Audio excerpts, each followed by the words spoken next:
ನಿಷ್ಕಲ್ಮಶ ಮನಸ್ಸು ಪುಟ್ಟ ಪುಟ್ಟ ಹೆಜ್ಜೆ ಹಾಕುತ್ತಾ 3 ವರ್ಷ ಮಗು ಪ್ರತಿದಿನ ಅಂಗನವಾಡಿಗೆ ಹೋಗುತ್ತಿದ್ದ ಪುಟ್ಟ ಕಂದನನ್ನು ನೀಚ ಚಿಕ್ಕಪ್ಪನೇ ಕತ್ತು ಕೊಯ್ದು ಬರ್ಬರವಾಗಿ ಹತ್ಯೆಗೈದಿದ್ದಾನೆ. ಈ ಘೋರ ಕೃತ್ಯಕ್ಕೆ ಬಾಗಲಕೋಟೆಯ ಗ್ರಾಮಸ್ಥರು ಬೆಚ್ಚಿ ಬಿದ್ದಿದ್ದಾರೆ. ಅಣ್ಣನ ಮೇಲಿನ ಸಿಟ್ಟಿಗೆ ಏನೂ ಅರಿಯದ ಪುಟ್ಟ ಮಗುವಿನ ಬಲಿ ಪಡೆದುಕೊಂಡಿದ್ದಾನೆ.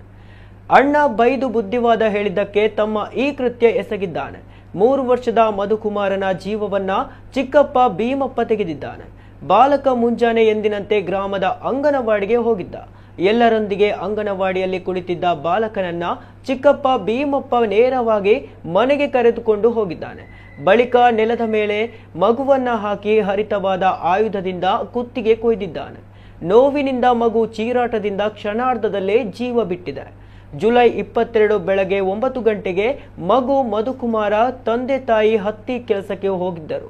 ಮಧುಕುಮಾರ ಅಜ್ಜನ ಜೊತೆ ಅಂಗನವಾಡಿಗೆ ಹೋಗಿದ್ದ.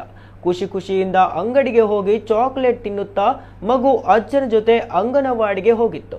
ಆದರೆ ಅಂಗನವಾಡಿ ಇನ್ನೂ ತೆರೆದಿರಲಿಲ್ಲ. ನಂತರ ಅಜ್ಜನ ಬಿಟ್ಟು ಸ್ನೇಹಿತರೊಂದಿಗೆ ಮಧುಕುಮಾರ ಆಟವಾಡುತ್ತಿದ್ದ. ಆ ವೇಳೆ ಮಧುಕುಮಾರನನ್ನು ಮನೆಗೆ ಕರೆದೊಯ್ದು ಪಾಪಿ ಭೀಮಪ್ಪ ಕತ್ತು ಕೊಯ್ದು ಕೊಲೆ ಮಾಡಿದ್ದಾನೆ. ಮುದ್ದಾದ ಮಗು ಕಳೆದುಕೊಂಡ ಕುಟುಂಬ ಕಣ್ಣೀರಲ್ಲಿ ಕೈ ತೊಳೆಯುತ್ತಿದೆ.